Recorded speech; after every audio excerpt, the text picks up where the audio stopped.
بەناوی خوای بەخشندە و میهرەبان سڵاوتان لەبێ بینەرانی عەزیز خۆشحاڵینە بەرنامەیەکی نوێی پەیامی ڕۆژدا هاتینەوە خزمەتتان لەگەڵ هاوکارم جەلال بۆ هیوایی کە ئەمڕۆژ سەرجەم بڕگو باوتەکانمان جێگی سود و ڕەزامەندی ئێوەی عەزیز بێت.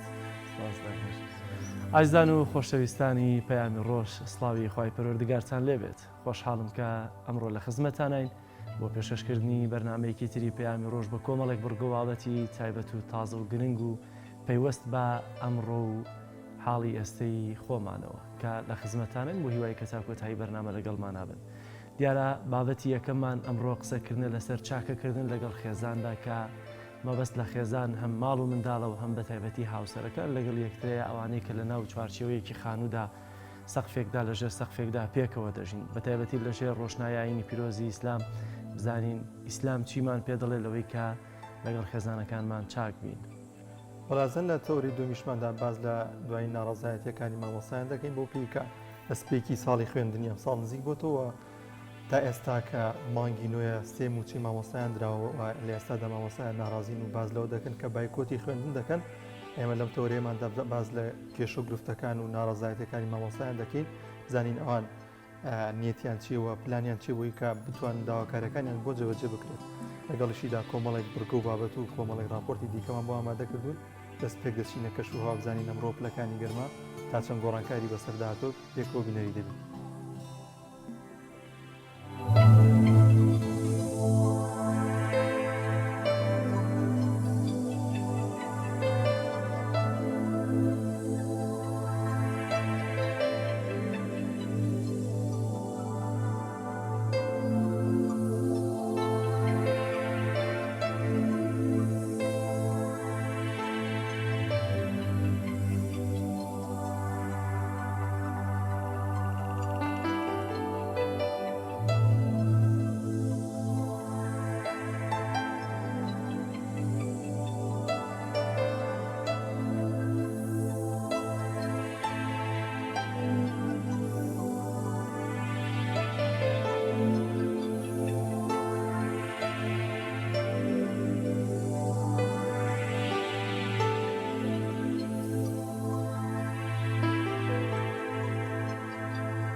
چاکەکردن لەگەڵ خێزاندا تەوەری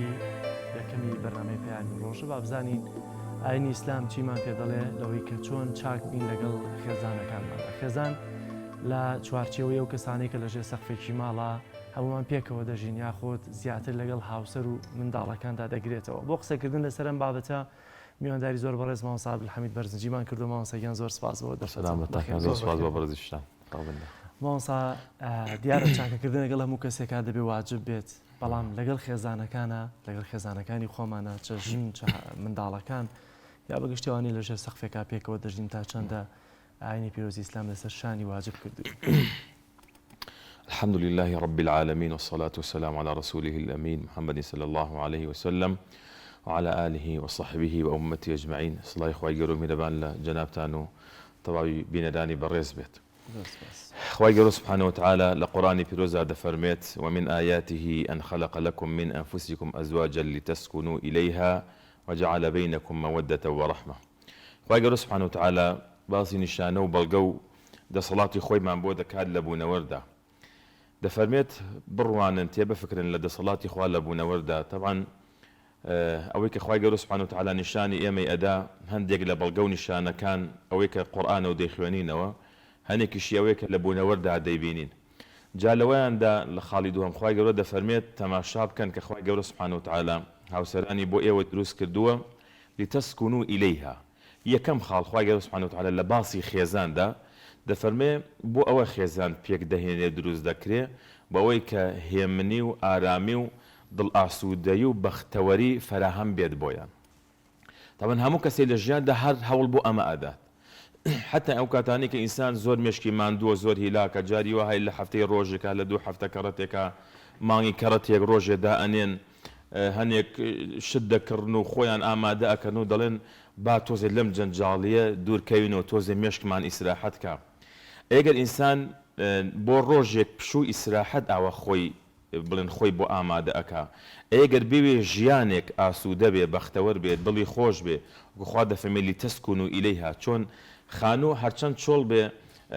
خانوو هەرچەند جوان بێ بەڵام ئەگەر کەسی تیا نیشتەجێ نەبێ پێی ناڵێن سکونا. خێزانیش خوای گەورە سوبحانە وتعالا کە دەفەرمێ لتەسکونوا ئیلەیها بۆ ئەوەی ئینسان هەست بە ئارامی بکە هەست بە دڵخۆشی بکە. جاگەر ژیانێک کە لەگەڵ تەمان بینی ژن و پیا و تەمەنێکە جاری وە 6 ساڵ 70 ساڵ 80 ساڵ پێکەوەن ئەو ئارامی کە خوای گەورە سوبحانە وتعالا باسی کات دەبێت ئینسان زیاتر گرنگی پێ بدا بزانێ ئەم ئارامیە لەکوێدا بەڕاستی بەدی دەهێنێ. هەر ئەمەش کە لە خێزانە بەرجەستە بوو کە خوا دەفەرمێ لتەسکونوا ئیلەیها. پیاو هەرچەنە ماندوو بێ عەرق بڕێژێ خۆی ماندوو بکە بەڵام چونکە هەستەکە خێزانێکی باشی هەیە ئێوارە کە ئەگەڕێتەوە بە تەواوی دڵخۆشی و فەرەحی ئەگەڕێتەوە. ژنی شەر وایە بانی تا ئێوارە ئیشی هەبێ خزمەتی میوان کە زۆر ماندوو بێ هیلاک بێ ئەرکی زۆر بێ بەڵام چونکە هەستەکە پیاوەکەی پێزانە و ڕێزی لێ ئەگرێ کارەکانی لەلا ئاسانە بێ. جا ئەگەر ئەمە نەبوو لە بینی ژنیا لە بینی پیاوە ناخۆشترین کاتی پیا ئەو کاتێک کە ئەگەڕێتەوە بۆ ماڵەوە ناخۆشترین کاتی ژن ئەو کاتێک کە پیاوەکەی ئەگەڕێتەوە بە ماڵەوە ئیتر ئەڵێ ئێستا دێتەوە شەڕ دەست پێ ئەکا ناکۆکی دەست پێ ئەکام. بۆی خوای گەورە سوبحانە وتعالا فێرمانەکە خێزان بۆچی دروست دەکرێن. هەیە لەگەڵ خێزان پێک دەهێنی ئەم جا کێشە و مشکلە و دائیمەوان لە ناڕەحەتیدا خوای گەورە فەرمێنە ئەم ژیانە لتەسکونوا ئیلەیها ئیتر دەبێ ژیانێک ئارام بێ ژیان بێ جێگای دڵخۆشی بێ ژیانێ بێ کە یعنی پڕی بێ لە خۆشەویستی پڕی بێ لە میهرەبانی. طبعا ئەوەش یەکسەر بە دوای ئەمەدا خوای گەورە سوبحانە وتعالا بۆمان باس دەکات بۆ ئەوەی کە خێزان ئەمەی تا بەرجەست ببێ دەفەرمێ وجعل بينكم مودة ورحمة. ئەم دوو خاڵە بەردی بناغی خێزانی بەختەوە. یەکەم دەفەرمێ مەودە نافەرمێ مەحەبە. زانایانە فەرمون خۆشەویستی وشەی خۆشەویستی دە پلەی هەیە لە مەحەبەوە دەست پێ کات تا ئەگاتە خولە. خولە ئیتر خەلیلی خۆشەویستێکی زۆر تایبەتە کە خوا پێغەمبەرانی واتخذ الله ئیبراهیم خەلیلا.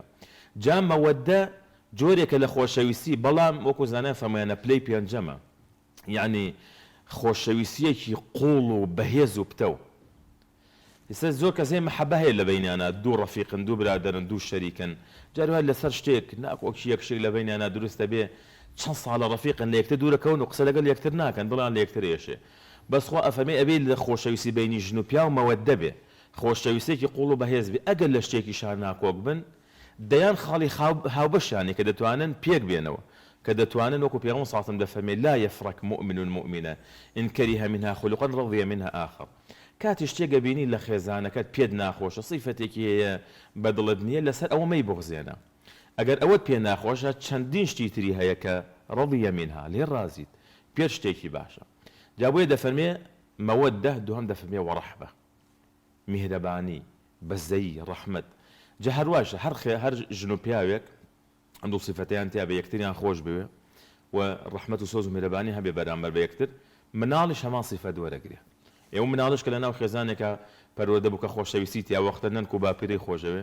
مام و پور و خاڵی خۆشەوێ ئامۆزا و پرزە و خاڵۆزای خۆشەوێ لە دەرەوە لە هەر شوێنێکا بوو دائیمە تەماشاکە کەسێکی باشە کەسێکی بەڕەحمە کەسێکە هەستەکەی لە ناو خێزانێکی باشە پەروەردە بوو بەڵام ئەگەر ئەمە نەبوو لە ناو خێزانەکەی خۆیان هەستی پێنێکە زۆر جار ئەوانەی کە ئەبنە نەکبەتی و خراپە بۆ گەڕەکێک بۆ شارێک بۆ مەنتیقەیەک جاری وهە لەوانەیە یەک دس یەک پیاو خراپ بتوانێ گەڕەکی هەراسان کە شار و مەنتیقەیەک بێتاقەت کە ئەگەر تەماشاش بکەی ئەمە خەلەلێک هەبووە لە پەروەردەی خێزانەکە یا ئەوە تا لیان نەپرسێتەوە یا لە ناو خێزانێکا پەروەردە بووە دائیمە شەڕ و موشکیلە و تووڕەبوون و ناڕەحەتی و ئەوانە جا بۆیە ژن و پیاو لەگەڵ لەو کار لەو شەوەی کە ئافرەت داخوازی دەکرێ خوای گەورە چوار وشەمان پێ ئەفەرمێت لە قورئانە تۆماری کردووە کە دەفەرمێ وأخذنا منكم ميثاقا غليظا ئەفەرمێ ئافرەتان پەیمانێکی توندیان لە ئێوە پەیمانێکی بەهێزیان لە ئێوە وەرگرتووە طبعا ئەم وشە زۆر مهمە من لە قورئانە ینی بەحسم کرد گەڕام ئەم سێ جار لە قورئانە خوا وشەی میثاقا غەلیظی هێناوە پەیمانی تند و بەهێز سێ جار هاتووە یەکیان ئەو پەیمانەی کە خوا لە پێغەمبەرانی وەرگرتووە وإذ أخذنا من النبيين ميثاقهم ومنك ومن نوح وإبراهيم وموسى وعيسى ابن مريم وأخذنا منهم ميثاقا غليظا دوهم أو بيمانيك أخوة لبني إسرائيل ورقت سبارة ببيغمر موسى كشن بيامك كيف ورفعنا فوقهم الطور بميثاقهم وقلنا لهم ادخلوا الباب سجدا وقلنا لهم لا تعدوا في السبت وأخذنا منهم ميثاقا غليظا سيهم أو بيماني كجن لبياوكي ورقتو زان شن مهمة يعني أو ميثاقا غليظي كخوال بيغمراني ورقتو كفمي بيمانكي توندا كبيامي خواب جينن وبني إسرائيل كشن بيامي خواب كون خواد فرمي جنانش داوای پەیمانێکی تند و بەهێزیان لە ئێوە کردووە ئێستا زۆر ئافرین دەچین بۆ مارە بڕین دڵی دادە تۆ دەتەوێت لەسەر چی مارە بکری ئێستا زۆر کەس دەڵێن من دەمێت لەسەر عومرەیەک دەڵێن من لەسەر قورئانێک لەو شەوانە چوومە مارەیەک وتم تۆچی وتی وەڵام من مارەی حازریم ناوی هەر قورئانێک بە کوڕەکەم وتم ئەمە زانی چ پەیامێکی تایە بۆ تۆ خۆ قورئان ئەوە نییە تۆ بڵێ قورئانێکم بە هەدیە بدەرێ ئەم قورئانە سورەتێکی دایە باسی ناوی سوورەی نیساءە وچەندین حکمی تری تای خوای گەورە باسی ژن ئەکا باسی مافی ژن ئەکا ئەمە کە دەڵێ قورئانێک ماریم بن یعنی بیکە بە خاتری ئەو قورئانە مافم بپارێزە زوڵمم لێ مەکە ڕێزم لێ بگرە چۆن زۆر زانەمە لە مەجلیسی مارەکردنا دەڵێن ئەم مەجلیسەتان لە یاد بێت چۆن ئاوا خەڵکت کۆ کردووەتەوە هاتووی بۆ ئەم مەجلیسە خۆ مەجلیسی مارەبڕینی ئافرەت بە کوڕەکە بە کچەکە بە وەلی ئەمرەکە بە دوو شایەت و نیکاحەکە تەواوە تەواو ئەی باشە بۆچی جاری وهەیە کابرا دوو سێ کەس کۆ کاتەوانێ و ئەمە یعنی تۆ بزان ئەم کارە کارێکی مهمە ئەمە خزمایەتیە دەبێ ئێمە نەکە لە بینی کچ و کوڕەکە دەبێ هەردوو لا یەکتر بناسین تعارفمانە بێ ئێمە خزمایەتیەکمان دروست کردووە لەبەر خوای گەورە سوبحانه وتعالى دەفەرمێ ولا تنسوا الفضل بينكم ئێوە فەزلێکی لە بینتانە چاقەیەکی لە بینتانە پەیمانێکی لە بینتانە ولا تنسوا لەبیری مەکەن ژیان کێشەی تایە ناڕەحەتی تایە ئەرک و باگرانی قورسی تایە بەڵام ئێمە دەبێت ئەوانە ئینسان هەمووشان باتە بەری بۆ یەک کاتی خۆی دەیانوت ینی لە کورداواری خۆمان کەسێ دەیانوت عسکەری نەکردایە ژنان پێ نەدا بۆچی دەیانوت عسکەری کردو غەریبی بینی و ناڕەحەتی بینی و نەبوونی بینیوە ئەزانی ژیانیانی چی کاتە مامۆستا ببورە ئەو چاکەیە کامەیە کە دەبێت جیایکەینەوە پلەکەی چاکەکردن لەگە خێزانەکەمانە بەرزتر بێ لەوەی کە ئەو چاکەی لەگەڵ خەڵکی تر لەگەڵ تەنانەت ڕەنگە زۆر جار خوشک و برا و دایک و باوکەکەی خۆت دەیکی دەبێت هی خێزانەکەت پلەیەک بەرزتر بێت طبعا رسول الله عليه الصلاة والسلام دفرمي أكمل المؤمنين إيمانا أحسنهم خلقا كاملترين تواوترين باودار أو كسيك أخلاق جوان به يكسد أما دفرمي شي وخياركم خياركم لنسائهم دوجار باشترين تان أو كسيك أبو خزانك يتشاق به لها مكز اليد نزيكتره أقل إنسان يعني لجاني خويدا ببيني بلن خوانا خاصة كسيك بە جۆرێک تەماشای خێزانتی کردوە لە شوێنێکا ڕۆیشتووە تعلیقی لێدا و یان قسێکی بەرامبەر کردووە زۆر قورسە بێ لەسەری پێی تەحمل ناکرێ چکە دەزانی خێزانی یعنی ئەو هەموو شتێکی ئەوە لەبەرەوە کاتێکەوە دەزانی ڕۆک ڕسوڵ الله علیه السلام فەرمووی باشترینتان چاکترینتان ئەو کەسەیە کە بۆ خێزانەکەی خۆی چاک بێ بەدوای ئەوە دەکسەر رسول الله صلی الله علیه و موافق بێ جا ئەم باشیە طبعا لە چه ڕوویەکەوە جاری وە هەیە لە ڕووی مادیەوەیە چۆن یەکەم شت کاتێک کەسێک داخوازی ئافرەتێکەکە کۆمەڵێ بەڵێنی پێدات وەکو ئەوان پێشتر کە باسمان کردی ئەو خود بەڵێنی ئەو مارەیەی کەوا بڕیار دەدا کەوا بۆی بکە رسول الله صلی الله علیه و دەفەرمێ طبعا حديثەکە یەکێک لەو سەحابانی کە گێڕاوێتەوە ریجالی حدیث هەمووی باسییان کردو کە ئەم پیاوە کورد بووە صحابەی رسول الله عليه الصلاة والسلام ئەم حدیثەی بیسۆ لە پێغەمبەری خوا عليه الصلاة والسلام حتى بە کوڕەکەیان وتویانە باوکت زۆر لە خزمەت رسول الله صلی الله عليه وسلم بۆچی کەم فەرموودەی گێڕاوەتەوە ئەفەرموویەتی لەبەر ئەوەی کە باوکم فەرموویەتی سمعت رسول الله صلى الله عليه وسلم بسم الله پیغمبر خدا عليه الصلاه والسلام كفميتي من كذب علي متعمدا فليتبوأ مقعده من النار ام حديث مشهور شرو صحابه جراويتي وراويكي ككرده جاء مدى فرمي رسول الله عليه الصلاه والسلام فرميتي هر كسيك لكاتي ما ربريني افرتا ضلي افرتك ضلي او ماري بوبكا اويش ضلي بسر تشاو ضلي او حازري او قرزو برياره دا بلام لخيالي خوي دا واذا انا كبويناك وەکو سەر لە باسی مارەی قەرزی ئافرەتە دەڵێ چەندێ بۆ دەکەن دەڵێ ئەوەنە کابرا دەڵێ کوڕە خۆ بەخوا لە 90 خەڵک زیاتریش نایکات جامە زۆر خەتەرە پیامبەر صلی الله علیه و هەر کەسێک بڕیاری شتێک با بۆ خێزانەکەی لە مارەی بۆی نەکات لە ڕۆژی قیامەت حسابی زیناکاری بۆ کرێت چکە ئەوە حەق و مافی ئەو ئافرەتەیە ئەو مارەیە یەکێکی تر لەو لانەی کە هەر لانی مادیە بریتە لە نەفەقە و جلوبەرگ و پێداویستی و ئەو شتانە کە خوا دەفەرمی الرجال قوامون على النساء خوای گەورە قوامەت و گەورەی سەردانی ماڵی داوە بە پیاو بۆ چییە وبما أنفقوا من أموالهم بەهۆی نەفەقە بەهۆی سوکنا بەهۆی کۆمەڵێشتی تر ئێستا هەنێک کەس وازانی قەوامەتی پیاو بۆ ئەوەیە کە یعنی ڕێزم هەیە شەق لە ژن هەڵا سوکایەتی پێ بکات یعنی زۆر مامەڵی یعنی پیاو یعنی پیاو یعنی وەزانێ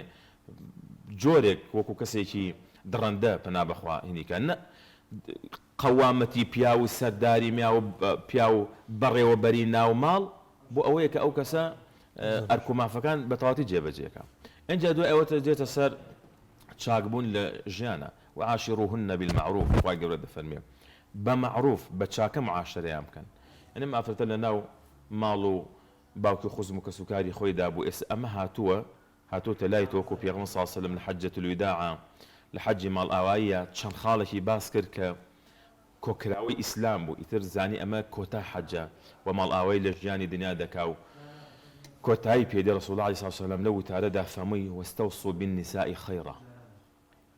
ئەوە ئامۆژگاریتانەکەن ئافرەتان چاک مامەڵیان لەگەڵدا ئەخەذتموهن بأمانة الله ئەوە ئەمانەتی خوا لە ئەسوی ئێوەدا زەلامی لە ژیانی ناخوا نەخواستە خیانەتی لێ بکات لە ئەمانەتێک دڵ لێ ئێشێڵێ تامام قسەی لەگەڵ ناکەم نعوذ بالله ئەگەر ئینسان خیانەت لە ئەمانەتی خوا بکە ئەبێت لە ڕۆژی قیامەتە ئاخر هەنێ عقوبە هەیە هەر لە قورئانە باسیەکە خوا ئەفەرمێ ولا يكلمهم الله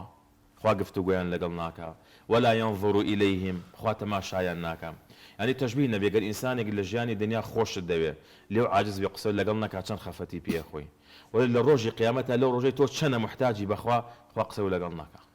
خوا تەماشات نەکا زۆر قورسە مامۆستا تا چەند گرنگکە لە زیهنماندا وابیر بکەینەوە کە چاکەکردن لەگەڵ خێزاندا پاداشتی لەستەوەرەگرین بۆ نمونە ئەو تا پێغەمبەری خوا صلی الله علیه وسلم دەفەرمێت کاتێک کە پارێوەک خەیتە دەمی خێزانەکەت بە سەدەقە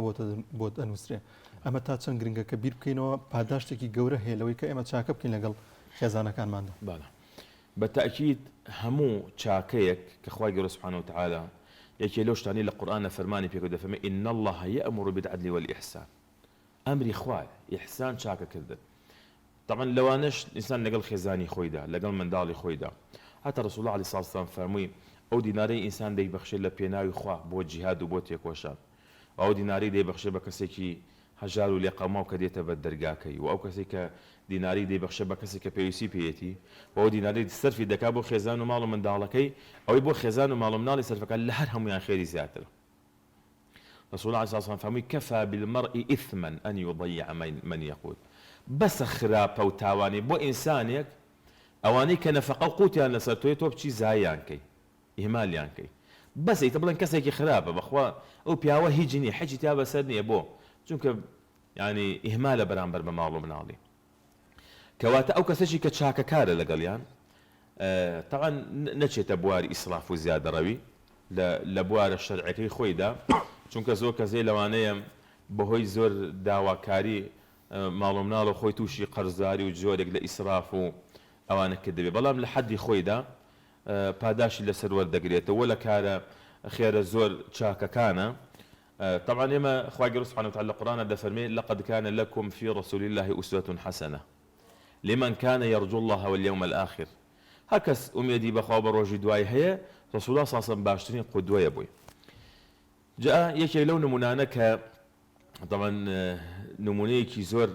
تایبەتە لە ژیانی رسول الله عليه الصلاة والسلام کە ئێمە بیکەینە پێشەنگ و قودوە بۆ خۆمان لە یەکێک لە غەزاکاندا کە رسول الله عليه الصلاة والسلام یەکێک لە سەحابەکان دەکاتە ئەمیری ئەو جێشەی کەوا دەینێرێت کاتێک کە بەڕێ دەکەوێت و دەڕواتە ئەوێت طبعا چەند ڕۆژێک لەوێت دەمێنە و لە پاشان دەگەڕێنەوە ئەم پیاوە لە دەرونی خۆیدا دەڵی شتێ دێ بە خەیاڵیدا دەڵێ دیارە مەکانەت و جێگا و پلەی من تایبەتە لای پێغەمبەری خوا عەلەیهی سڵاتو وسەلام بۆیە منی کردووەتە سەردار و گەورەی ئەم سوپایە و دیارە خۆشەویستیەکی لە ڕادە بەدەر بۆ منی هەیە بۆی ئەو کاری بە مسپاردووە بۆیە لەناو ئەو قەومەدا کەوا دەگەڕێنەوە دەچێتە خزمەت پێغەمبەری خوا عەلەیهی سڵاتو وسەلام دەفەرمێ یا رسول الله عليه الصلاة والسلام من أحب الناس إليك أي رسولي خوا عليه الصلاة والسلام كي خۆشەویستترین کەس لە لای تۆ کێیە طبعا پیا وەیە پرسیارەکە بەتەمایە بڵێت تۆ خەڵک طبعا سەحابەی زۆر دانیشتو و حتا دەفەرمون لەو کەسانی کە لە ژێر دەستی ئەما بوون لەو سوپایە لە کیباری سەحابە و پیاوە گەورەکان بوون بۆیە ئەم طبعا زۆر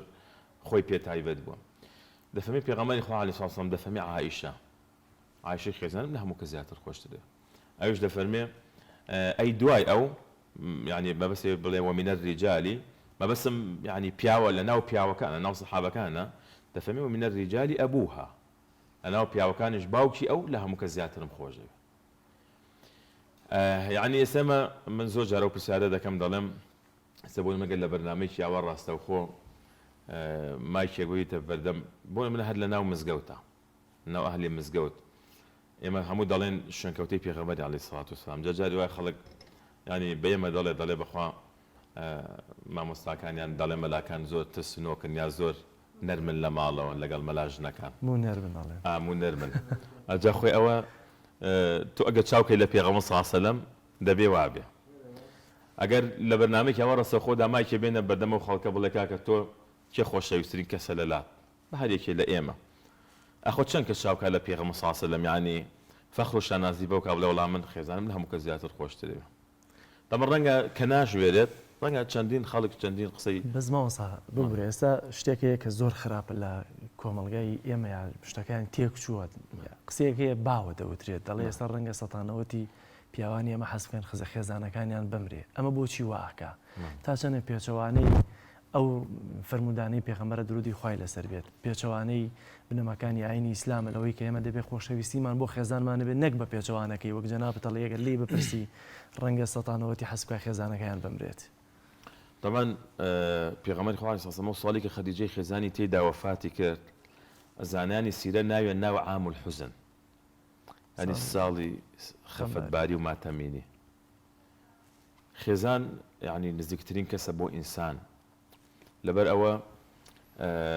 یعنی حتا عایشەی دایکی مەدەنە خوا لە ڕزبێ دەفەرمێ غیرەم لە هیچ ئافرەتێ نەکردووە وەکو غیرەم لە خەدیجە کردووە لە کاتێکا کە ئەو مردووشە من نەمبینیوە بۆ لەبەر پێغەمبەری خوا عەلەیهی سڵاتو وسەلام زۆر جار باسی دەکرد جاری وا هەبوو لە دەرگا دراوە پێغەمبەر صلی الله عەلەیهی وسەلەم تەقەی دەرگاکەی ناسیوەتەوە فەرموویەتی اللهم هالة بنت خویلد دەی خوایە ئەوە هاڵی کچی خۆیلید بێ کە خوشکی خەدیجە بووە کاتێک کە حیوانێکیان سەرەبڕی خێرێکیان دەکرد دەیفەرموو ئەمە تایبەتە جایکەنە بۆ دەستە خوشەکانی خەدیجە لە دوایش کە وەفاتی کرد پێغەمبەر صلی الله عەلەیهی وسەلەم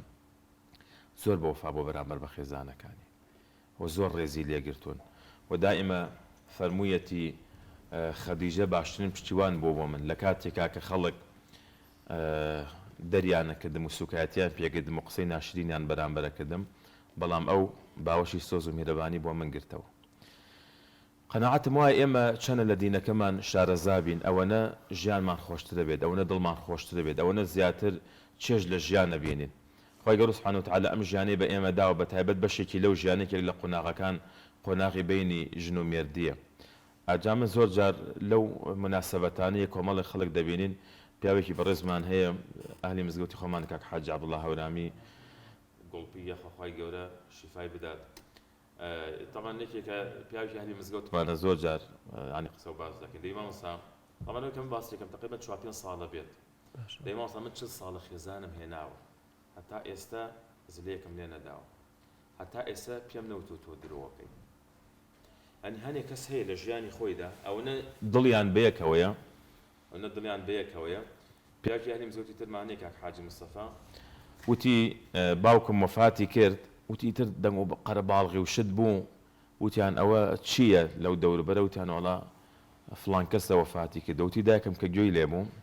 وتی یەکە خۆرپەهات بەدڵیا وتی خوایان بەخۆ من یەک دوعام کرد و تومە خوایە دوای ئەو منی ژیانم ناوێ وتی ئەوەی وت و کەو بە زەویدا وتی وەڵڵاهی جەنازەی هەردووکیانمان لە مزگەوت دانا بە یەک و بدمانم بۆ سەر قەبران ڕاستی ژیانی بینی ژن و پیاو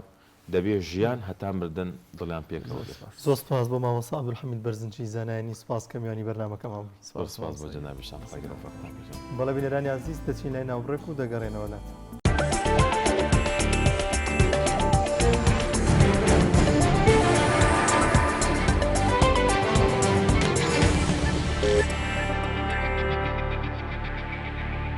بەڵازیان دووبارە سڵاوتان لێبێت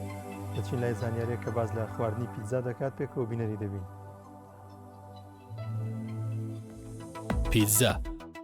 خواردنی خێرای پیتزا لە جیهاندا بەکاربەری زۆرە ئیتالیا بۆ یەکەم جار پیتزای دروست کرد با شێوەیەکی سەرەکی لەلایەن ئاوارەکانی ئیتالیا دەخورا بەڵام ئەمە گۆڕا دوای جەنگی جیهانی دووەم کاتێک سوپای هاوپەیمانی ئیتالیا هاتن تا چێژ لە پیتزا و خواردنی دیکەی ئیتالیا وەربگرن بە پێی هەواڵێکی BBC لە ئێستادا لە ویلایەتە یەکگرتووەکان لە ساڵێکدا 3 بلیۆن پیتزا دەفرۆشێت سەدەی 18 وڵاتی ئیتالیا یەکەم بازرگانی پیتزای دەست پێ کرد بە گوێرەی توێژینەوەیەک لە ویلایەتە یەکگرتووەکانی ئەمریکا لە سەدا 11 دانیشتوان پیتزا دەخۆن بەڵام دواتر ئەم ڕێژەیە بەرز بوویەوە بۆ لە سەدا 22 کاتێک زیاتر گرنگی پێدرا لەلایەن مناڵ و هەرزەکارانەوە لەگەڵەوەی خواستێکی زۆری لەسرە بەڵام بێزیان نییە ڕێکخراوی ئاسمانی شین وانەیەکیان تەرخان کرد بۆ پیتزا کە تێیدا زیانە تەندروستیەکانی پیتزایان خستوەتە ڕوو یەکەم پیتزا لە پەنیری مۆزارێلا دروست دەکرێت کە ڕێژەیەکی زۆر لە چەوری تێدایە و زیان بە مێشک دەگەێنێت دووەم دەبێتە هۆی ئالوودەبوون کە ئەمەش کاریگەری خراپ لەسەر مێشک جێدەهێڵێت سێەم ڕێژەیەکی زۆر لە سۆدیۆم لەخۆ دەگرێت کە ئەمەش هۆکارێکە بۆ بەرزبوونەوەی پەستانی خوێن چوارەم پیتزا هۆکارە بۆ زیادبوونی کێشی لەش خواردنی یەک ژەم پیتزا دەبێتە هۆی زیادبوونی 14 گرام چەوری پێنجەم دەبێتە هۆی بەرزبوونەوەی ڕێژەی ئەنسۆلین مەترسی شەکرە زیاد دەکات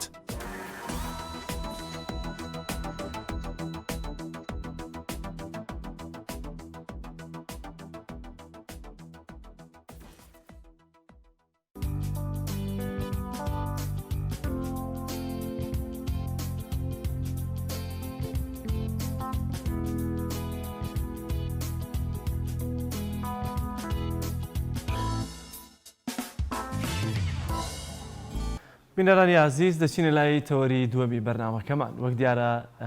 ڕوون و ئاشکرایە سبێنێ جارێکی دیکە ناڕەزایی و خۆپشاندانی مامۆستایانی ناڕازی لە سەرتاسەری هەرێمی کوردستان و بە تایبەتی لە ڕووی کردەوەیشەوە لە زۆنی سەوز لە گەرمیان هەڵەبجە ڕانیە سلێمانی سەر هەڵدەداتەوە کە ئەنجومەنێکی ناڕەزایی پێکێنراوە تەنسیق لە نێوانە ئەنجومەنەدا هەیە لە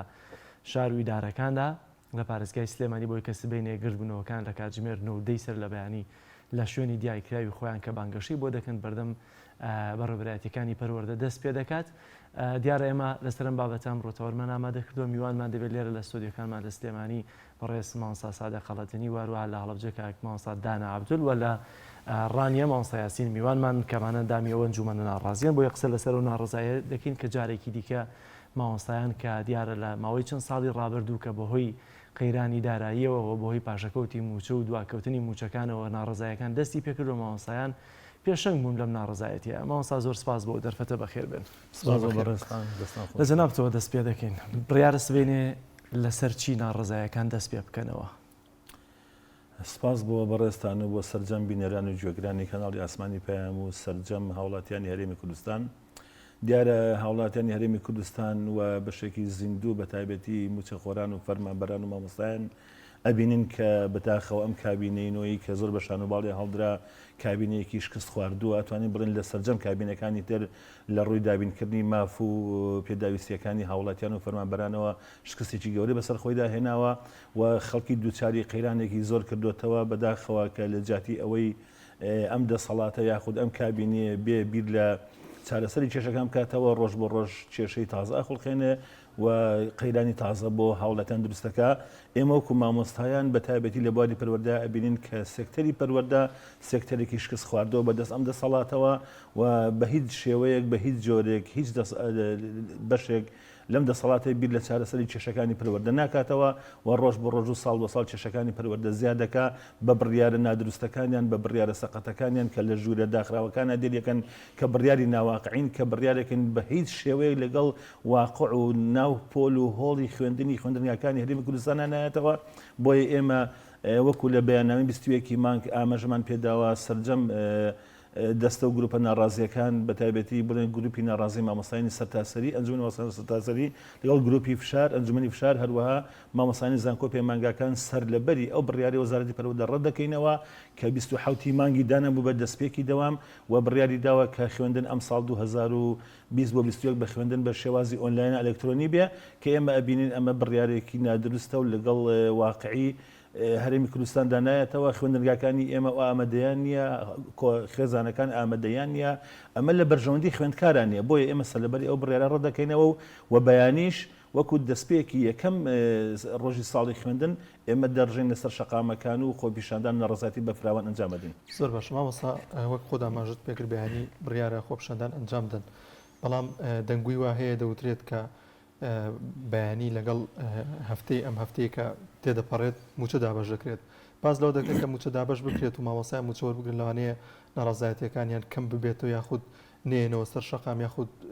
داواکارەکانی خۆیان فرامۆش بکەن ئەمە تا چەند ڕاستە ئایا لەگەڵەوەی کە موچەشتان پێ بدرێ و هەر بەرداوام دەبن؟ بوو بۆرە ناڕزایەتەکانی خۆپیشاندانەکانی ئێمە تەنها بوو موچە نییە بۆی کە دابەش بکرێت چی ناوەڵەکانی خوێندن ئەم موچەی کە بە لێبڕینەوە دابەشەکرێت بەداخەوە یعنی ئەمە پەڵەی کە ڕەشە بنە چاوانی ئەم دەسەڵاتەوە موچەی مانگی چوارە موچەی ساڵی خوێندنی ڕابردووە ئەمە هیچ ئیمتیازاتێک و پێویست ناکە حکوومەت بەشانە باڵی خۆیان هەڵدا کە موچەی دابینەکە موچەی مانگی چوار هی ساڵی خوێندنی ڕابردووە بۆیە داواکاری ئێمە تەنها موچەنی ئێمە داواکاریەکانمان خۆپیشاندانەکانمان بەو ئاراستەیە کە لە سەرلەبەری ئەو بڕیارە وەزارەتی پەروەردە ڕەت دەکەینەوە و بۆیە هەماهەنگیمان هەیە لەگەڵ سەرجەم ئەنجومەنەکانی شار و شارۆچەکان و بە بەیانیش هاوڵاتیان ئاگادارەکەینەوە کە لە شاری هەڵەبجە لە گەرمیان لە دەڤەری ڕاپەڕین لە سلێمانی لە زۆربەی شوێنەکان خۆپیشاندان و ڕزایەتی سەرتاسەری ئەنجامدرێ و داوا لە سەرجەم فەرمانبەران و هاوڵاتیان بەگشتی ئەەکەین کە هاوشەوانش هاوشانی ئێمە پشتیوانمان بن لە خۆپیشاندان و بەڕێوەبردنە ڕزایەتیەکان تا بتوانین بە هەومان فشارێکی جدی لەم دەسەڵاتە بکەین بۆی بەجددی ئەم دەسەڵاتە بی لە چارەسەری کێشەکان بکاتەوە نەک هەرجارێ بە شێوازی خۆی لە چارەسەری کێشەکان بدزێتەوە و بە شێوازی لە شێوازەکان بێوێ جایتر قێرانی تازە دروستکات. زۆر باشە دەچمە ڕانیە لای مامۆستا یاسین عەبدوڵڵا ئەندامی ئەنجومەنی ناڕەزایی مامۆستایان. مامۆستا یاسین زۆر سپاس بەوە دەرفەتە دەمەوێت بزانم ئێوە سبەینێ لە ڕانیە دەتانەوێت چۆن ناڕزایی خۆتان دەرببڕن. بەناوی خۆی گەورە سڵاو لە ئێوە لە بینەرانی کەناڵی ئاسمانی پێیام لە هاوڕێکان و دوو هاوڕێ مامۆستا سادق خەڵەدینی و برای هەڵەبجە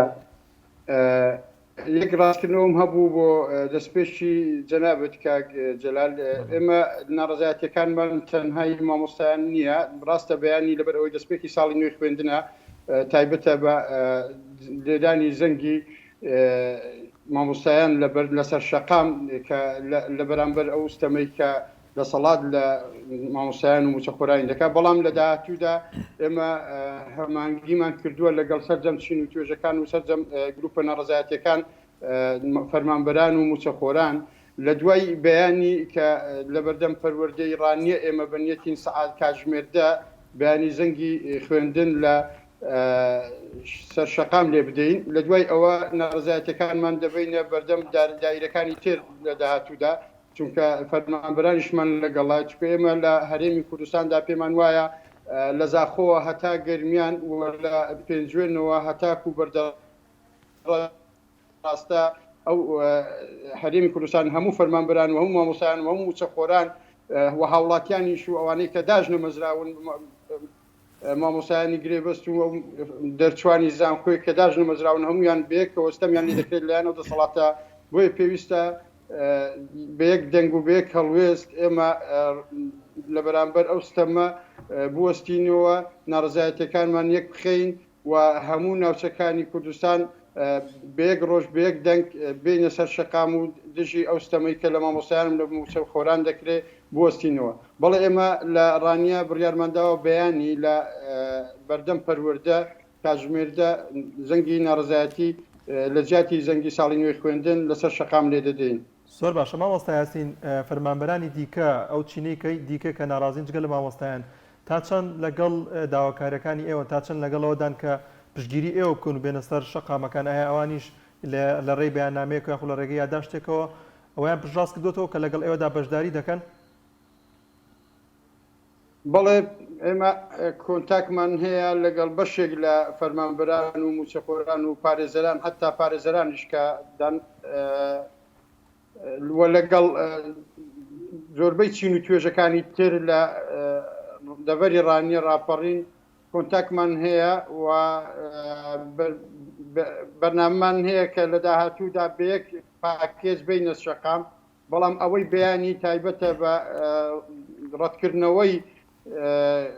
ئەو ستەمەی کە لە مامۆستایان دەکرێت و ئەو ستەمەی کە لە قوتابیانیش دەکرێت لە بەرامبەر ئەو پێنەدانی موچە و خوێندنی ئۆنلاین و خوێندنی ئەلکترۆنی ڕەت دەکەینەوە بەیانی لەسەر شەقام بەیەک دەک. زۆر باشە مامۆستا یاسین عادەتەن من مەبەستم لە سەرەتا دەستپێکی ناڕزایی مامۆستایان ئەوەیە کە دەستپێک هەمیشە ئەمانن بەڵام لە کۆتاییشدا سێر دەکەێت ئەمان دەمێنەوە و ئەمە ئەزمموی چەند ساڵی ڕابردووە زۆر جار ئەوانی دیکە لە موچە خۆران لە باقی توێژەکانی تر کاتێک کە ناڕزایەکانیان دەست پێ دەکەن بە پێدانی موچەیەک هەمویان دەچنەوە سەر دەوام و دەوامی یاسایی خۆیان دەست پێ دەکەن ئەوەی کە زۆرترین مقاومەی کرد بێ مامۆستایە. ئێوە چیتان کردووە لەگەڵ توێژەکانی دیکەیە کە ئەوان زەمانەتی بەردەوامی ناڕزایەتیەکان بدەن و خۆتان ئاماژەتان پێکرد هەمیشە نابێت بە موچەیەک کۆتایی بە ناڕزایەتیەکان بێنرێت؟ حەقە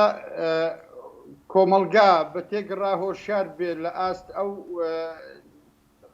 مێژووی کە 29 ساڵی حکومڕانی کوردی کە لە ڕابردوودا چەند درۆ ئەوەی لەگەڵ هاوڵاتیان کردووە بۆیە ئێمە ناتوانین فشار لەسەر خەڵک بکەین دەتوانین هۆشیاری بدەینە هاوڵاتیان و موچەخۆران پێویستە موچەخۆران بەرچاویان لەوە ڕوونتر بێ بە موچەیەک قەنەعەت نەکەن ئەگەر لە من دەپرسی من پێم وایە ئەگەر موچەی یەکەم بماندرێتێ لەسەر شەقام بیسووتێنین یانی لەسەر شەقام بیدڕێنین چونکە ئەوە موچەی مانجی چوارە لێمە لە مانجی دەدا وەردەگرین چگە لە لێبڕین و جگە لە پاشەکەوتی 4-5 ساڵی ڕابردوو کە ئەو هەموو داواکاری ئێمە کردمان لەسەر شەقام کەچی بەڵام وەڵامێک نەبوو لە کابینەی نۆدا بە خراپترین شێوە تەم لە مامۆستایان و موچەخۆران دەکەن بۆیە ئەوە حەقا ینی هۆشیاریەکی تەواو هەبێت لەلایەن هاوڵاتیان و موچەخۆران و مامۆستایان کە قەنەعەت بە موچەیەک نەکەن ئەوەی کە بە ئێمە دەدرێت موچەی مانگی چوارە بۆ زانیاری بەڕستان و سەرجەم بینەران ئێمە ئێستاوە بەرەو مانگی دەدەچین 3 ڕۆژمان ماوە بۆ مانجیدا موچەی مانگی چوارمان وەرنەگرتووە هێستاش مەسیری دیار نییە بۆیە ینی ئەوەی کە لە بەرامبەر موچەخۆران و مامۆستایان دەکرێت ستەمێکی زۆر گەورەیە و ئەوەی کە بە تایبەتی بەنسبەت خوێندنی ئۆنلاین و خوێندنی ئەلکترۆنی پێمان وایە کە دەسەڵات دەیەوێت خۆ بزیتەوە لە دابینکردنی شایستە داراییەکان بۆ مامۆستایان و فەرمانبەران و دانەوێت کەرتی پەروەردە پەک بکەن و پێمان وایە ئەوان ناتوانن ینی ڕێکارە تەندروستیەکان لە ناوەندەکانی خوێندندا دابین بکەن لەبەر ئەوەیە کە دانەوێت ینی من پێم وایە هەر حکوومەتی هەرێمی کوردستان ینی ئەو کۆمەلگایە و ئەو ینی وەزارەتان خزمەت گوزاریانی بەملدا هاتووە سەرجەم وەزارەتە خزمەت گوزاریەکانی بەملدا هاتووە ینی لە هەموو ڕوێکەوە فرامۆش کراون ئێمە کە سیر دەکەین ینی لە ساڵی ئەو ساڵدا لە ساڵانی ڕابردوو جوتیاران چەندین جار ینی بەروبوومەکانی خۆیان لەسەر شەقامەکان دەڕێژن لەبەرەوەی ساغ نابێتەوە کەرتی کشت و کاڵ پەکی کراوە کەرتی گەشت و گوزار پەک کراوە تەندروستی لە ماوەی ڕابردوو چەند ینی هەموو بایکۆتیان کردبوو وەرن ینی بە ویژدانەوە سەیری نەخۆشخانەکان بکەین بزانین تا چەند خزمەتی هاوڵاتی دەکرێت لە نەخۆشخانەکە حکومیەکان بۆیە پێمان وایە ئەو دەسەڵاتە ینی هەموو ئەو کەرتە ینی خزمەت گوزاریانەی بەملدا هاتووە هاوڵاتیانی بەملدا هاتووە تەنانەت یەک شت ئەوەی کە بێوێ بیکە مانەوەی خۆیانە لە دەسەڵات وە خۆ دەوڵەمەندکردنی خۆیانە وە بازرگانیکردنە لەگەڵ وڵاتان و هێنانی کەلوپەری خراپ و بەسەرچووە بۆ هاوڵاتیەکانی خۆیان و بەسەریاندا ساغ دەکەنەوە ئەگەر نا لە هیچ بوارێکی دیکەدا سەرکەوتوو نەبوو. زۆر باشە مامۆستا یاسین دەگەڕێمە وڵات مامۆستا سادق پێت وایە ئەم خۆپیشاندانی کە بڕیارە بەیانی بەڕێوە بچێت دووبارە وەزارەتی پەروەردە داواکارەکانی ئێوە جێبەجێ دەکات و ئەو خوێندنی ئۆنلاین ڕەتەکاتەوە ئەوەی کە ئێوەتانەوێت ئەوە جێبەجێ بکرێت ئەگەر وەزارەتی پەروەردە لە خەمی سوودگەاندنە بە خوێندکاران ئەگەر وەزارەتی پەروەردە ئێوە خوێندن لەسەر خۆی وەستە ئێوە خوێندن خوێندنێکی ئاسایی بێ پێویستە بڕیاری خوێندنی ئەلکترۆنی ڕۆژگاتەوە چونکە ئەمەی مامۆستا لە ناوڵەکانی خوێندنێن کەس هەندێک مامۆستا پەرۆشی زۆر باشە مامۆستا لەبەرێ ببوورە ئەم بڕیار وەزارەتی پەروەردە لە بەرژەوەندی خوێندکارانە خوێندکار جگە لە ئامادەبوون لە ناو زۆر باشە بە هیچ شێوازێکی تر خوێندنی سەرکەوتوو زۆر باشە مامۆستا دێمە وڵات دەچمەوە کرێتێک لە سەڵ تاکەت هەیە تا شاکێکە مامۆستا دێمە وڵات مامۆستا یاسین من دەمەوێت ئەو پرسیارە بکەم ئێستا کە خوێندنی ئۆنلاین بڕیاری لەسەر دراوە لەبەر ترسی ڤایرۆسی کۆرۆنایە بەڵام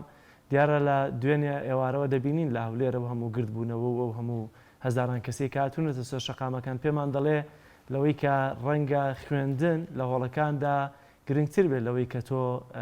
مەراسیمێک لە پێناوە پینۆپەڕۆکردنی شکستێک لە هەولێردا ئەنجامی بدەیت و هەزاران خەڵ لەسەر شەقامەکان کۆ بکەیتەوە ئایا ئەمە تا چەندە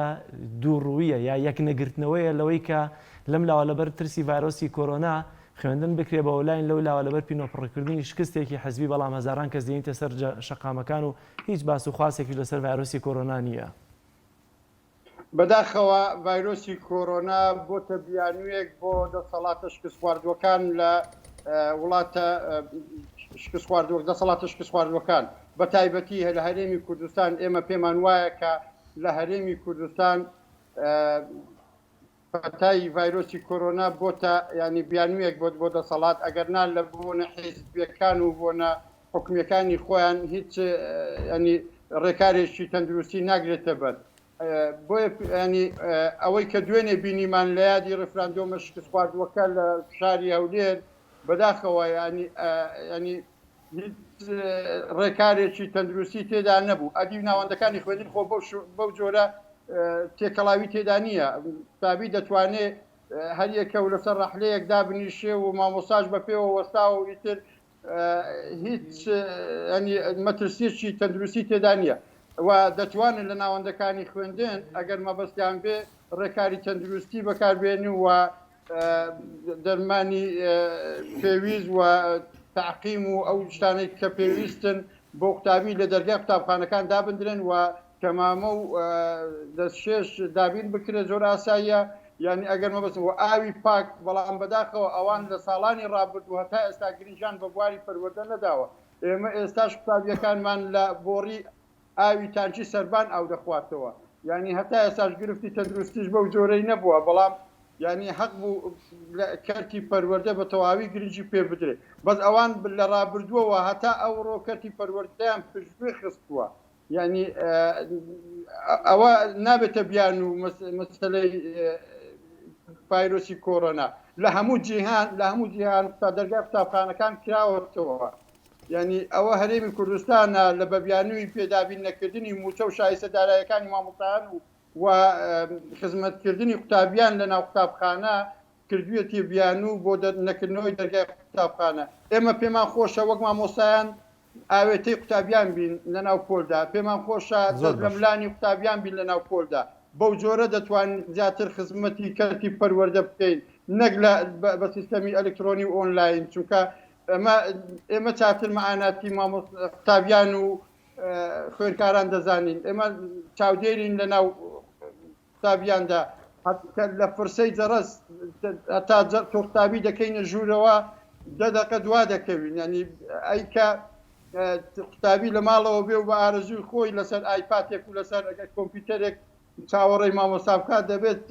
جۆرە سستێک و لاوازیەک دروست بێت ئێمە ئەو ڕۆبازی ئەو بابەتە نادەین لە داهاتوودا دەبینی کە ئێمە چ شکستێکمان لە بواری پەروەردەدا بەو کۆمەلگایەدا هێناوە ئەو ینی بەڕاستی پەرۆکی ئێمە بۆ ئەو ڕۆنیە بۆ داهاتووە ئەو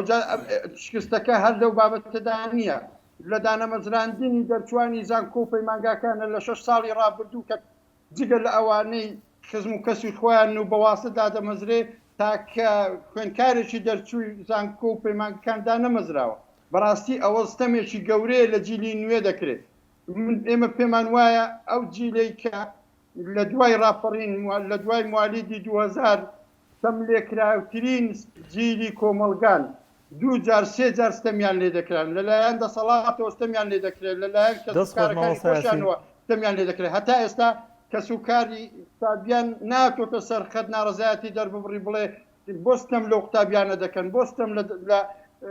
دەرچوانی زانکۆ و پەیمانگاکان دەکەن بۆ دەبێت کەرتی پەروەردە وای دەبێت بۆی لێرەوە من داوا لە کەسوکاری قوتابیان دەکەم بەیانی لەگەڵ ئێمە هاوشانی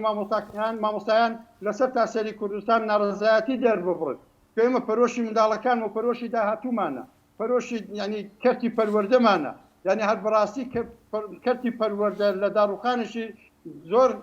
خراپدایە ئێمە لە پۆلدا کاتێک کە بە قوتابیمان دەبوو سەعی بکە دێگوت مامۆستا سەعی چی بکەم براکەم 6 ساڵە خوێنی تەواو کردو و دانەمەزراوە ڕاستیش دەکا ینی ئەمە بیانوو دەداتە دەست بکە قوتابی گرنگی بە خوێندن نەدا ئەمانە بە پلانێکی داڕێژرا و ینی دەیانەوێت کەرتی پەروەردە دەفەکخەن بۆ ئەوەی لە داهاتوودا خۆیان مامۆستا یاسین دەگەڕێمەوە لا دەچمە پارێزگای هەڵەبجە لای مامۆستادانا بزانین ڕۆژی مامۆستایان لە پارێزگای هەڵەبجە لە چه ئەستێکدای مامۆستادان ئەسڵای خوارد لێبێت ئایا مامۆستایان لە پارێزگای هەڵەبجە ئەو یەکدەنگی هەیە کە بڕیارە بەیانی و خۆپشاندانە ئەنجام بدرێت و پێکەوە هەموو لایەک بەشدار بن لەو خۆپشاندانەدا؟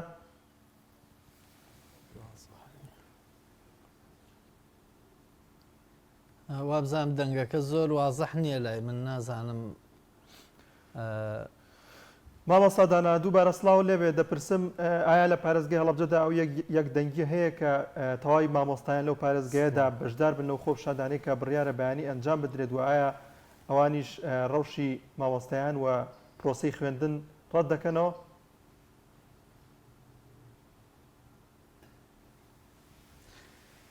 بەتەکیید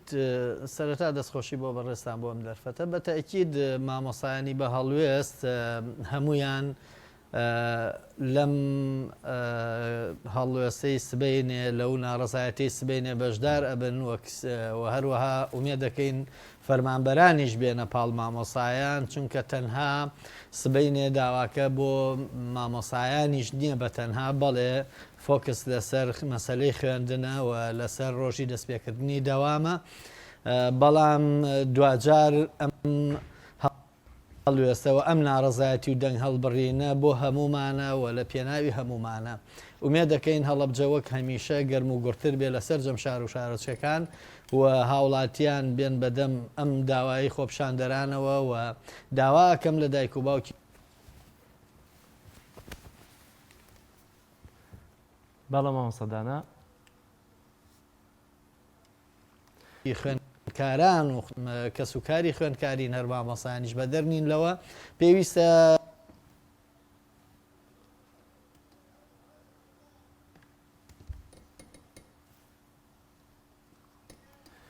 مامۆستا جانا دەمەوێت بزانم ئایا سبەینێ ئەو دیارە گرفتی سەوتمان لەگەڵ هەڵەبجەدا هەیە کاکدانا من دەمەوێت بزانم سبەینێ ئەو ناڕزایانەی کە لە ڕابردوودا دیارە لە هەڵەبجەیە هەبوون تەجەمع وەگرتبوونەوەکەەوە بەشداریکردنی خەڵک باش بوو بە تایبەتی لە چین و توێژە جیاوازەکان نموزەجێکی جوانی لایرێمی کوردستان لە ناڕزایەکانە پێشکەش کردووە. ئایا سبەینێش هەموو توێژەکان لە مامۆستایانی ئاینی کە هەمیشە لە هەڵەبجەدا ڕۆڵیان هەبووە و لە توێژەکانی دیکە بەشدارن لەم خۆپشاندانەوە ئەمە پێکەوە تەنسیقێکتان کردووە ئێستا بۆی کە سبەینێ هەمووی پێکەوە بەشدار بن؟ ئومێ دەکەین کە بەشدارێکی گەرم و گوڕ هەبێ هەروەکو جاران، بەڵام من نایشارمەوە کەوا بڕیاری خۆپشاندانەکە کە دراوە درەنگ بڕیارەکەمانداوە نەمانتوانیوە پێشوە خت تەنسیقێکی باش لەگەڵ چین و توێژەکان بکەین، بەڵام ئەوەی کە ئەکرێت لە ڕێگەی ڕاگەیانەکانەوە بانگەشەکەین و بانگی چین و توێژەکانەکەین بۆی بەشدار بن بە گەرم و گوڕی لەم هەڵوێستەی سبەینێ. سبەینێ سەعات دێمە لە هەڵەبجە لە بەردەم پەیکەری عومەری خاوەر بۆ بەردەم پەروەردەی هەڵەبجە بەڕێەکەوین، وەک هەندێک جاری تر بەو جۆرە ئەوە مەساری ڕێپێوانەکەمان بووە. سبەینێ لەبەرەوەی کە ڕۆژی دەستپێکردنی دەوامە ئێمە بەو هۆیەوە چینە بەردەم پەروەردان بۆ شوێنی تر ئەڕۆشتین و هیوادارین پەیامەکەمان بگاوە. پەیامی سەرەکی ئێمە بریتێ لەوەی بەم دەسەڵاتە بڵێن ئەگەر گرە و لەسەرمان وبوونی ئێمەی ناڕازی و ئێمەی بە هەڵوێستەکە لەسەرمان دووبوونی ئێمە گرەوەکاوە گرە و لەسەر ئەسپی تۆپیوەکە ئێمە بەردەوامە بین لە ناڕەزایەتیەکانمان لە دەنگ هەڵبڕینمان هەتا ئەو کاتەی گوێیەکە بێ بۆ بیستن. زۆر باش. مامۆستا سادق دەمێ بزانم ئەو گرفتانە چین کە بۆ مامۆستایان دروستە بێت لە پرۆسەی خوێندنی بە ئۆنلایندا کە ئێوە ناڕازین و پێتان باش نیوە ڕەتی دەکەنەوە. خوێندنی ئۆنلاین یاخود خوێندنی ئەلکترۆنی لە هەرێمی کوردستان ئێمە ئەبینین کە هاوڵاتیانی هەرێمی کوردستان لە بەدە زۆر قێرانە و دەناڵێن هەر لە بوونی خەتی ئەنتەرنێت تاوەکو لە زۆربەی خێزانەکاندا کێشەیەکی گەورەیە. ئێمە ئەبینین لە ئێستا بێکاریەکی زۆر لە هەرێمی کوردستاندا هەیە. ئەوەی کە موچە خۆریشە موچەکەی بۆ حاڵەیە کە حکوومەت گاڵتە بە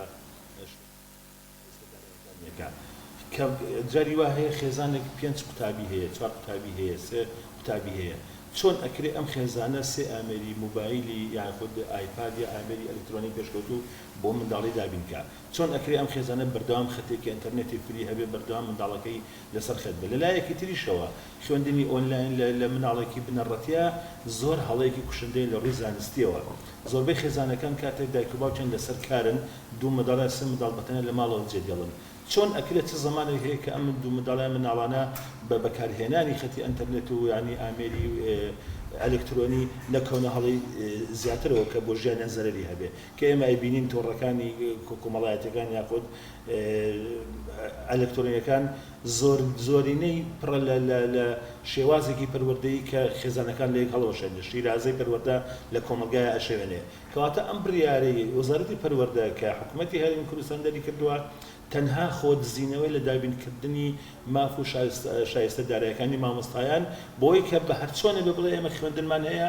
بەڵام ئێمە کەوکو مامۆستایان بۆی ڕەتی ئەەکەینەوە کە ئێمە ئەزانین خۆمان لە ناو هۆڵەکانی خوێندنن خۆمان ڕۆژانە دڵ خوێندکارین ئەزانین قوتابی چ جۆرە خوێندنێک زەرگەتوویەکە تۆ جاری وایە و مامۆستا ئاماژەی پێکرد لە نێوان 10 دقە فرسەیە پشووە کاتێککە قوتابی لە وانەیەک چدە وانەیەکی تر ئەبێ ئامادەسازی وکە تامێشکی دێتەوە سەرخۆی یعنی چۆن ئەکرێ منداڵێک لە ماڵەوە لە ژوورێکە بەتەنیا یعنی تۆ مامۆستایەک لە پۆلێکە بۆ 25 قوتابی هەیە ئەم 25 قوتابیت چۆن لە هەمان کات و ساتا لەسەر ئەنتەرنێت ئامادەن ئەمە بڕیارێکی ناواقعیە بڕیارێکە لەگەڵ خواستی خوێندکاران نایەتەوە بڕیاری خوێندنی ئۆنلاین لەوانەیە تایبەت بە تایبەت بە چین و توێژێکی زانکۆ یان تەقدیمکردنی نامەی پێدەچێت کاریگەریشی لەسەر مناڵێکی بنەڕەتی پێدەچێت کاریگەریشی لەسەر توانست و زانینی قوتابیەکاندا هەبێت وەکووە نەبێت کە لە پۆلێکا گوێ بگرێت گوێ لە مامۆستاکی بگرێت و بە جوانی لە بابەتەکە تێبگات قوتابی کاتێککە ئامادەی هۆڵەکانی خوێندنی هەیە ڕاستەخۆ مامۆستا ئەبینە ڕاستەخۆ گفتوگۆ لەگەڵاکە ڕاستەخۆ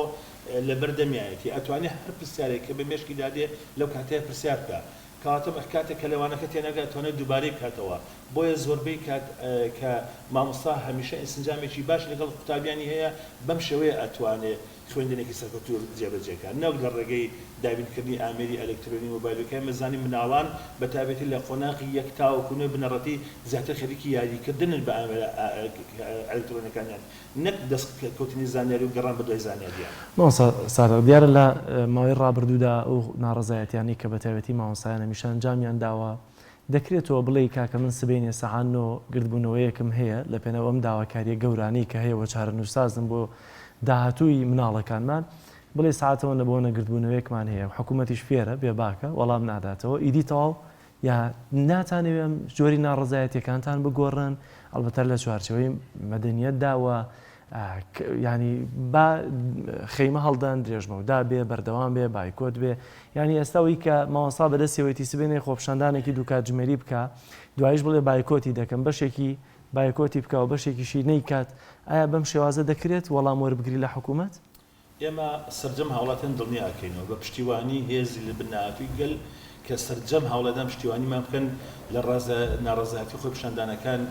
واز ناهێنین تەنها بۆ دوو کاتژمێر ناینە سەر جادا بەڵکو ئێمە ناڕزایەتی خۆی پیشاندانەکانان بەردەوام ئەبێت تاوەکو بە خواستەکانمان نەگەین وەکو مامۆستا داناش دەستی خۆش بە ئاماژەی پێکرد هەر هێزێک هەر دەسەڵاتێک بە تایبەتی حکوومەتی هەرێم ئەگەر گرێو لەسەر ماندووبوونی مامۆستایانەکە ئەوە گرێوێکی دۆڕاوە لە ئێستاوە چونکە ئێمە هەمیشە دەرفەت ئەدین بە دەسەڵات بۆی بەخۆی دابچێتەوە بۆی چارەسەری کێشە پەروەردەیەکان بکە ئێمە کاتێک دینە سەر شەقام ئێمە سبێنێت دەستپێکی ناڕزایەتەکانمانە لە دەستپێکە بڵام لە دوایدا بەرنامەمان هەیە ناڕزایەتەکانمان بە شێوەیەکی زۆر بەرفراوان ئەنجام دێن بە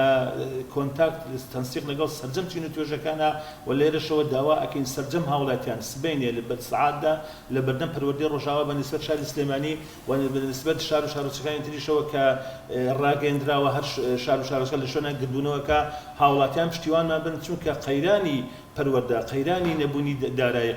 قەیرانی موسیا قەیرانی نەبوونی خزمەتگوزاری قەیرانی هەموو هاوڵاتێکی ئەمەرێم کوردستانەیە کاتێک کە ئێمە من وەکو مامۆستایەک کێشەی پەروەردەم هەیە خێزانێکی کێشەی پەروەردە هەیە کاتێک من کێشەی نەبوونی موچەم هەیە خێزانێکی کێشەی نەبوونی موچە هەیە کەواتە کێشەکان لەم هەرێمی کوردستانەیە هی هەموو ماڵەکەی هەموو تاچەکە بۆیە داوا لە هەموو خێزانەکان و هەموو تاچەکەین پشتیوانی ناڕزایەتەکانی خۆپیشاندانەکانی مامۆستایان و فەرمانبەران و سەرجەم چین و توێژەکان بکەین و ئێمە دالێرە و داواکەن ئێمە وەکو مامۆستایان هەمیشە پشتیوانی هەموو چین و توێژەکان و ناڕزایەتەکان بۆیە ئەوانیش پشتیوانمان بن هیچ نەبێ قەرزەکانی خۆمان بنەوە پشتیوانمان بن تا ئەگەین بە مافەکانمان و حکوومەت دەسەڵات تا ملکەچ ئەەکەین بەوەی کە گوێ بەخواستی فەرمانبەران و مامۆستایان و سەرجەم چین و توێژەکان و هاوڵاتیاندا. زۆر باشە. مامۆستا یاسین دەمەوێت ئەوە بپرسم کە بەڕێبەرایەتی پەروەردەی ڕانیە تا چەند لەگەڵ داواکاریەکانی ئێوەدایە تا چەند پشتگیریتان دەکەن؟ پەروەردە پێم وابێ هەر وەکو ئێمە سەمی لێکراوە ینی ئەوانیش کۆمەڵێک فەرمانبەری بێموچەند ئومێد دەکەین ینی فەرمانبەران بەیانی لەگەڵ ئێمە لەسەر شەقام بن کاتی ئێمە دەست بە گربوونەوە خۆپیشاندانەکە دەکەین حەقا هەمویان بێنە دەرەوە و دەست لە دەوام هەڵبگرن ئێمە تا ئێستا ینی پێیانمان بۆ نەناردوون بەڵام بانگەوازی بانگەشەی خۆپیشاندانمان کردووە و نوێنەرێکی پەروەردەی ڕانیە لەگەڵمان لە کۆبوونەوەکە لەگەڵمان بووە و ئومێد دەکەین بەیانی لەگەڵمان هەمەهەنگ بن. خۆپیشاندانەکە تەنها بەیانیە یاخود ڕۆژانی دیکەش بەردەوام دەبن؟ من لە سەرەتای قسەکانم ئیشارەتم بەوەدا گوتم بەیانی تایبەتە بە ینی ڕاتکردنەوەی ساڵی نوێی خوێندن بەو شێوەیە کە حکوومەت بڕیاری لێداوە بەبێ موچەیی و بە سیستەمی ئۆنلاین و ئەلکترۆنی بەڵام لە ڕۆژانی داهاتوودا ئەوە دەستپێکردنەوەیە دەستپێکە ڕۆژانی داهاتوودا لەگەڵ فەرمانبەرانی تر لە بەردەم قایمقامێت لە بەردەم ئیداری راپۆرین لە بەردەم زانکۆی راپۆرین لە بەردەم سەحە درێژە بە خۆپیشاندانەکان دەدەین بەپێی ڕێککەوتنی ئەو گروپەی کە پێکمان هێناوە لەلایەن چین و توێژەکانەوە. زۆر باشە مامۆستاسین دەچمەوە هەڵەبجەلەی مامۆستادانە مامۆستادانە دەمەوێت بزانم ئەو ناڕزایەتیەی کە بۆ سبەینێ لە گرمیان و ڕاپەڕین و هەڵەبجە و سلێمانی هاتووەتە ئاراوە ئێوە پەیامتان چی هەیە بۆ سنووری دووەک و هەولێریش بایدی ئەوانیش هیچ نەبێت ئەم جارە لەگەڵ تانا بن لەسەر شەقام بن ناڕزایەتەکانیان دەرببڕن چونکە هەمیشە دەوترێت کە ئەگەر بێت و هەولێر و دۆک خۆپشاندان ئەنجام نەدەن لە سلێمانیش کاریگەریە کەوتۆی نابێت. بەڵێ وەڵاهی ئەمە پەیاممان هەروەک هەمیشە بۆ ئەوانیشەوەیەکەوە بێدەنگ نەبن هەرچەند لە ناخەوە هەمویان دڵیان لەگەڵ ئێمەیە بەس بەداخەوە وەک سەردەمی ئیمامی عەلی و مەعاویە جەماعەتێ لە لای مەعاویە بوون لەبەرەوەی لەبەر هەندێک هۆکار شمشێرەکانیان ڕوبەڕووی ئیمامی عەلی بوو بەڵامیان و قولوبنا معەکم وسویفنا عەلەیکم ئەمانیش بەداخەوە بەدڵ لەگەڵمانن بەس بەکردە لەسەر شەقام و لەسەر ئەرزی واقع نان بینین بە پێی پێویست هیوادارین جموجوڵێک لە بادینان هەیە لە ناڕەزایەتی کە مامۆسایانی ئەوێش بە هەمان شێواز بتوانن پێشەنگی ئەو ناڕەزایەتیانە بن بە هەمان شێواز هەولێر ئەگەر هەولێر مەجاریان هەبێت لەبەر ئاهەنگ بۆ ڕیفراندۆم بێنە سەر شەقام باشە بەڵام بەداخەوە کە ئەوە دۆخەکەی ئەیبینین ئەو شوێنانە بەڵام من وازانم باشترین چارەسەر بۆ ئەوەی هەولێر بێنینە سلێمانی بریتە لەم پرۆژەیە کە ئێستا لە ئارایە ئومێ دەکەین سەرکەوتوو بێ بە پشتیوانی خواوە پاشان بە پشتیوان هەبووە لەگەڵ هەولێر و دۆکە ناتانەوێشتن لەگەڵ هەولێر سلێمانی و هەڵەبجەیش پرۆژەی بەهرێمکردنی ئەم چوار شوێنەیە پێکەوە ببنە هەرێمێکی سەربەخۆ ئەو کاتێ ئەمە دەسەڵات ئەهێنینە لای خۆمان جاران نەمانەتوانین ناڕزایەتەکان بەرینە مرکزی قەرار بەڵام ێستا مرکزی قەرارێنە لای خۆمان لە بەردەستی خۆمان نابێ وازانم باشترین چارەسەر بۆ ئەوەی ناڕزایەتەکان کاریگەریان نەبێ سەرخستنی ئەو پرۆژەیە کە لە داهاتوویەکی نزیکە ئیمزاکۆکردنەوەی و پاشان ڕاپرسیکردن لەسەریە چێتە بواری جێبەجێکردن لە پارێزگای هەڵەبجە فەرمانبەرانی دیکە ئەوانەی کە ناڕازین لە ئەو دۆخی کە هەیە تا چەند پشگیری ئێوە دەکەن تا چەند بەڵێ نێوەیان داوە کە بەیانی لەگەڵتانە بەردەوام بن بەتەکیید کۆمەڵە فەرمانبەری باشی بە هەڵوێست هەیە لە سنووری پارێزگای هەڵەبجە بەڵام لە ئاستی تموحی ئێمانیە کە بوو زۆر زیاتر لەو ڕێژەیە بن کە ئەمەش کۆمەڵێک دەسەڵات هەندێک ڕێکاری گرتووەتە بەر بۆ بێدەنگکردنی فەرمانبەران یەکێک لەوانە ئەوەیە زۆرینەی فەرمانبەرەکان فەرمانگەکان لە هەفتەیەکە یەک ڕۆژیان بۆ دانراوە لە ڕۆژەکەیش 2 سعات دەوام بکەن بۆ ئەوەی کە دەوامیان پێناکە بێدەنگیان کە و دام و دەستگاکان نیمچە مەشلولن و کاروباری هاوڵاتیان بە پێی پێویست ناڕوە جاری وایە بۆ ئیمزایەک 14-15 ڕۆژی پێچێ لە دایرێک تا ڕێ لە بەرپرسەکەیەکەوێ ئەو ڕۆژە دەوام بکایە ئەو ڕۆژە فڵان فەرمانبەر لەوێ بێ کە بەداخەوە زۆر جار کاروبارەکە بەسەر ئەچێتۆ فریای ئەوە ناکەوی ڕایی بکەی و ئیشەکە نامێنە دواتر ئەمەش معاناتێکی زۆری خەڵکی هەڵەبجێ نازام لە شارەکانی تریش بەم جۆرەی لێکراوە دام و دەستگاکان یا هەر لێرە ئەم سیاسەتە بەخەرجەدرێ بۆەوەی فەرمانبەران بێدەنگ بن و ناڕازی نەبن لە دۆخەکە و ئەوانیش تەبیعەتی خەڵکی کورد دەزان کوردەوەنەی حەزی لە ئیسراحەتە حەزی لە هیچی تر نییە ئیسراحەتێکی باشیان داوە بە فەرمانبەران کە بەڕاستی ئەمە دیارەیەکی زۆر ناشرینەوە پێویستە فەرمانبەران بە خۆیان ناپشنە ئەوانەی کە تا ئێستا هەڵوێستیان وەرنەگرتووە زۆر بە کورتی ماوەسەدانەیەکی چرکە دەرفەتان هەیە دەمەوێت پەیامت بۆ خودی وەزیری پەروەردە چی بێت لەوەی کە تێ بگات بەم ڕیارەیە بچێتەوە بە تایبەتی خوێندنی ئەلکترۆنی و ئۆنلاین پەیام بۆ وەزیری پەروەردە ئەوەیە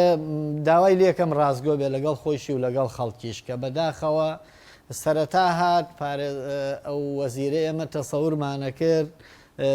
جیاواز بێ لە وەزیرەکانی تر بەڵام هیچ جیاوازێکی نەبوو لەگەڵ وەزیرەکانی تر لەبەرەوەی هەندێک بەڵێنیا بەڵێنەکانی نەبردە سەر و ئێسش وەزارەتی ناوخۆیە هەر وەزارەتێکتر هە بڕیارە دەرکان پاشکۆیە هیچی تر نییە سربەخۆی خۆی نەپارێزەوە تا ئێستا نەیتوانیوە داکۆکی لە مافی مامۆسایان و خوێندکاران بکە وەکو داکۆکی لە مافی مامۆسایان نەکرد ئەمە داکۆکیە لە مافی خوێندکاران کای لە یەکەم کە بۆ مامۆسایان هەڵوێستی نەبووە بۆ خوێندکاران و کە ڕۆڵەی خۆشیتیایە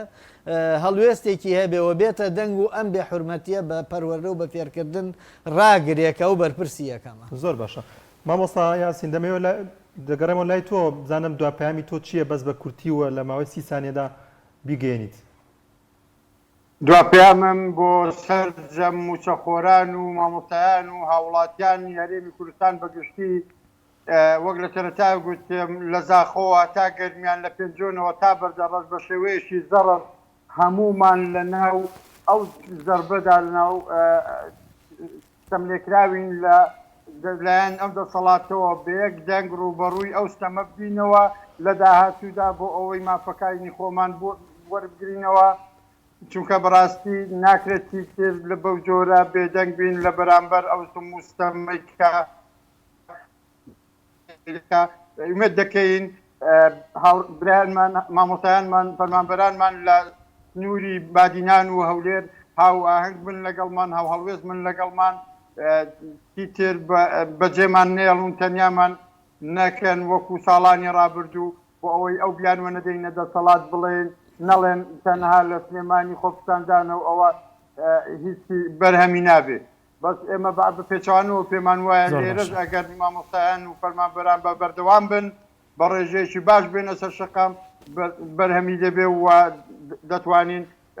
خواستی مامۆستایان و فەرمانبەران بەدی بێنین. زۆر باشە مامۆستا سادق دەمەوێت جەنابەت لە سیستانیا بزانم پەیامت بۆ وەزیر چییە؟ داواکەن بەڕێز وەزیری پەروەردە بە بڕیارەکە بچێتەوە سەرلەبەری ئەم بڕیارە ڕەتکاتەوە ویشتوکە ئەم بڕیارە بە هیچ شێوەی لە بەرژەوەندی خوێندکاردا نییە قەیرانی پەروەردە زیاتر قوڵەکاتەوە و جارێککە پەروەردە زیاتر ئیفلیجاکە ووای لێ ئەکە پەروەردە هیچ ئەرزشێکی نەمێنێ تا ئێستا ئەگەر تاکە ئومێدێکما بێت لە ئامادەبوونی مامۆستایان لە وڵەکانی خوێندن ئەو ئومێدەش نامێنێ واتە مناڵان بێسەرپەرش ئەبن مناڵان بێپەروەردە ئەبن کە ئەم بڕیارێکی زۆر نادروستە لەگەڵ تاچی کۆمەلگای کوردیانەیە. زۆر باشە زۆر سپاس بە مامۆستا سادق غەڵەتنیکە لێرە ئامادەبووی وە لە پارێزگای هەڵەبجە مامۆستا دانا عەبدول